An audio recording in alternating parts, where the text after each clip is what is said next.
Programa Cida Hack. Apoio. Colégio Sigma, a educação que move o mundo. Supermercado Martendal, preço baixo de verdade. Sérgio Beauty Aesthetic Center.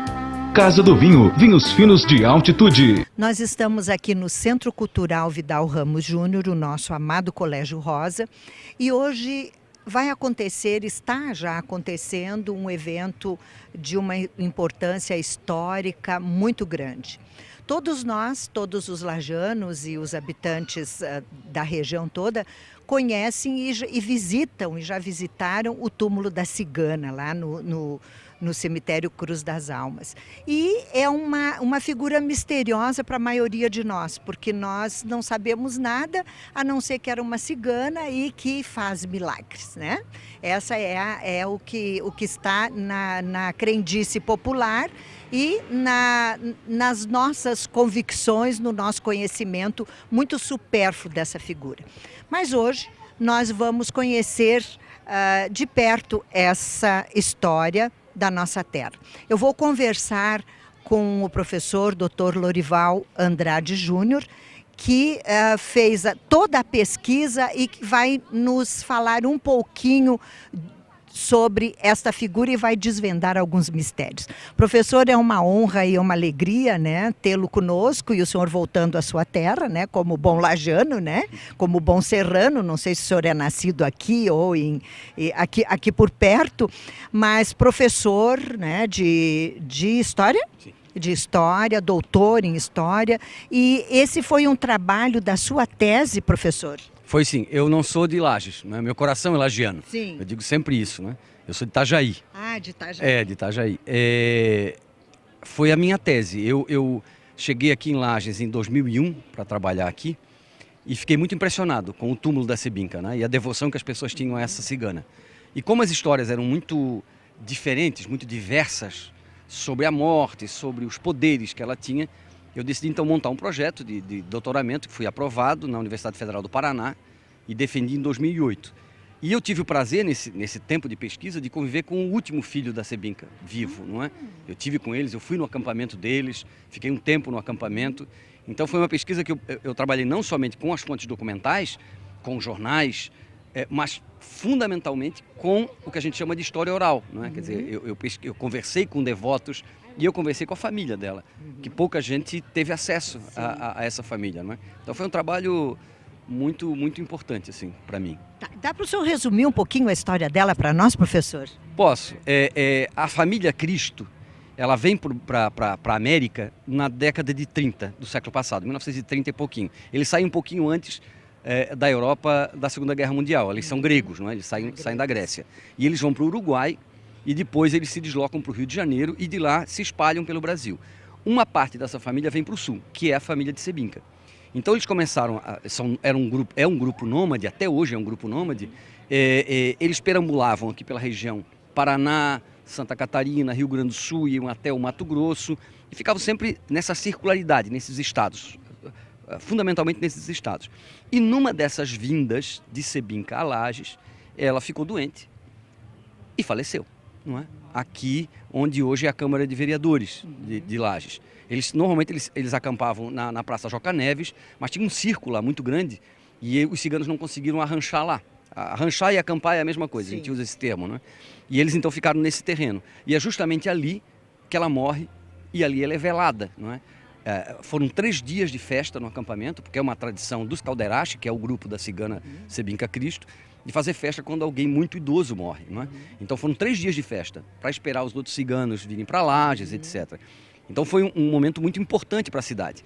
E o interessante é que os devotos de Sebinca até hoje, eles narram que pessoas, pais, tios, etc., conviveram com Sebinca, a Sebinca ia na casa dessas pessoas. Isso não aconteceu, não é? A Sebinca nunca esteve em Lages, a não ser para morrer, né? Ela ficou aqui, ela chegou dia 4 ou 5 de março e morreu no dia 9 de março, não é? Então o contato com ela... Bem idosa já. Já idosa, com 79 anos de idade, não é? E aí, ao que eu chamo de uma hibridação de falas, quando no mesmo ano morre aqui em Lages uma menina chamada Salete Madruga, que está enterrada no cemitério Nossa Senhora da Penha. Essa menina realmente foi estuprada e assassinada. Também é uma milagreira de cemitério. Muitas pessoas pedem graças a Salete Madruga. E com o passar do tempo, a história de Salete Madruga vai se misturando com a de Sebinka. Porque a Sebinka não morreu de morte trágica, não é? Como os devotos narram. Sim. Uns dizem que ela foi assassinada a tiros, outros que ela foi estuprada, que foi assassinada, que a barraca pegou fogo. Então são muitas narrativas. Não é? Mas ela morreu, os próprios ciganos me contaram, ela morreu de doença de velho, como eles diziam, não é? Arteriosclerose, hipertensão arterial e derrame cerebral. Esse foi o laudo médico, que está inclusive no óbito, que eu consegui o óbito da Sebinka, e está também na fala dos parentes. Não é? Só que com o passar do tempo, a história de Sebinka e a história de Salete se misturaram. Sim. E aí eu digo sempre que a Sebinka ganhou uma morte trágica. Ela não teve, mas teve. ganhou uma. Por que é importante isso? Porque a morte trágica, ela qualifica o milagreiro, não é? É preciso que ele tenha passado por um determinado martírio, ou doença ou morte trágica, etc., para que os devotos o aceitem, não é? O coloquem nesse patamar de milagreiro, que eu não chamo de santo, eu chamo de milagreiro, porque santo é um outro processo canônico, não é? Eu chamo de milagreiro. Então, a Sebinka, na verdade, eu digo que ela é muito mais do que ela é mesma, porque ela é a narrativa dos seus devotos, não é? Os devotos construíram uma Sebinka Cristo, não é? E ela é importantíssima, na minha avaliação, uma das devoções mais importantes que a gente tem no Brasil, não é? Que fica aqui em Lages.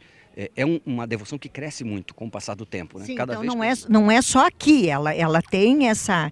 ela é milagreira no Paraná, em outros estados também? Muita gente de outros estados vem a Lages para pedir graças a ela. Né? Sobretudo, pessoas que têm algum contato com ciganos. Não é? Os ciganos, eles têm um outro tipo de devoção a ela, não é o mesmo dos católicos. Não é? Mas, por conta que a história vai se espalhando, vai se espalhando, vai se espalhando, e sempre na oralidade, quer dizer, as pessoas vão contando, e a gente encontra, por exemplo, no dia de finados, aqui no cemitério, pessoas de outros estados vindo para cá, não é? É claro que há muita gente que vai, ali no Cruz das Almas é interessante, porque eles fazem um périplo dos milagreiros, né? Vão no Canose, vão na menina Ivone, vão na menina Lina, vão no Frei de Silvério, não é? E acabam na cigana Sebinka Cristo, que é diferente dos outros, né? Porque primeiro que as pessoas acendem velas de todas as cores, acendem cigarro. Colocam bebida para ela, não é? Flores, mas assim, umas coisas bem enfeitadas. Exatamente. Levam brincos, levam baralho, levam tudo que você possa imaginar relacionado à cultura cigana, não é? E aí você tem também uma outra mistura, que a cigana Sebinka Cristo, ela ganha um outro status, que é de uma entidade da Umbanda, que é a Pombagira, não é? Então acabam misturando ela como se ela fosse um espírito que baixa nos terreiros de Umbanda no Brasil inteiro, que a gente chama de espíritos ciganos, não é? Então, veja como todas as histórias vão se misturando. Por isso que eu digo que ela é muito maior do que ela mesma, né? Ela é muito mais do que ela é muito mais do que a fala dos devotos, ela é muito mais do que uma certidão de óbito, ela é muito mais, né? Por isso a importância de Sebinka para a história aqui de Lages. Construída, absolutamente construída pelo povo. Quando eu contei para o filho dela, o Alexandre Cristo, que a gente conhece por Boba, que já faleceu, que tinha essa devoção toda, ele disse, mas como assim? Por que leva essas coisas para minha mãe, né? Ela nem fumava cigarro, né? As pessoas levam cigarro, nem fumava, ela fumava cachimbo, né? Leva um champanhe, ela não bebia champanhe, ela bebia vinho, né? E aí tem uma coisa interessante, porque com o passar do tempo as pessoas vão percebendo que os ciganos também levam coisas para os túmulos. Só que eles levam aquilo que o morto cigano gostava. Então, por exemplo, ela gostava de embutidos. Então eles levam linguiça, levam queijo, levam salame, levam mortadela e botam no túmulo. E botam vinho. Então, com o passar do tempo, as pessoas que não conhecem essa cultura cigana vão vendo aquilo, acham que aquilo é um pedido de graças. E aí a coisa vai aumentando, tá vendo? Vai aumentando.